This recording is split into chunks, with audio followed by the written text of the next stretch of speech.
शाहू फुले आंबेडकर यांच्या विचारांना वंदन करतो। इंदापूर तालुका म्हणलं की कैलासवासी भाऊ असतील, कैलासवासी बापू असतील, कैलासवासी ताते असतील, यांच्या विचारांचा तालुका। आदरणीय भाऊ आपल्या भाषणामध्ये सांगत असतात की 60 वर्षापासून या तालुक्यावरती कोणी कोणी आमदार झाले, कोण खासदार झाले, कोण मंत्री झाले, थोरले भाऊ खासदार होते, मंत्री होते। आपल्या माध्यमातून आदरणीय साहेब 20 वर्ष मंत्री होते। मित्रांनो, इंदापूर तालुक्यासाठी येणारा काळ हा नंदनवन आहे की आदरणीय साहेबांना आज आम्ही सकाळी निरानिमा सहकारी साखर कारखान्यावरती शुभेच्छा देण्यासाठी होतो।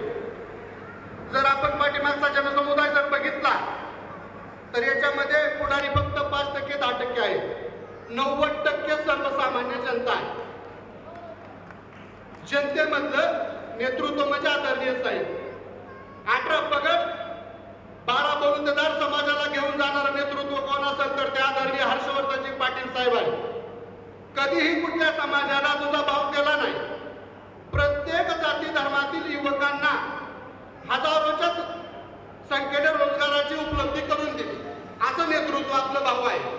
साहेब, आम्हाला विश्वासच बसत नाही की आपले 61 वर्षाचा वाढदिवस आम्ही साजरा करतोय। आमच्याकडे बघितल्यावर आम्हाला असं वाटतं आमचं वय जास्त झालंय आणि तुमचं वय कुठेतरी साहेब खुलतच चाललंय। तर साहेब, माझ्याकडून, माझ्या समाजाकडून आपणास उदंड आयुष्य लाभो आणि इंदापूर तालुका म्हणलं की वीर श्री मारुतीचे राजे भोसले यांच्या पदस्पर्शाने पावन झालेली भूमी आहे। या इंदापूर तालुक्यामध्ये कैलासवासी भाऊंच्या काळापासून कधीही जातीय तेढ वाद निर्माण झाला नाही। याचं ज्वलंत उदाहरण आहे की आपलं पाटील घराणं, की माझा तालुका कुठंतरी चांगल्या पोरांनी चांगलं शिकलं पाहिजे त्याच्यासाठी शैक्षणिक संकुल उभा केलं, कारखानदारी उभा केली, माझ्या लोकांना चांगला उसाला बाजार भाव मिळला पाहिजे, माझ्या शेतकऱ्याचा कुठेतरी प्रपंच चांगला झाला पाहिजे, माझ्या युवकांना कुठेतरी रोजगाराची निर्मिती झाली पाहिजे। त्याच्यासाठी आपण शैक्षणिक संकुल असेल, कारखानदारी असेल, अशा अनेक संस्थांच्या माध्यमातून हजारो युवकांना रोजगार देण्याचं काम केलं।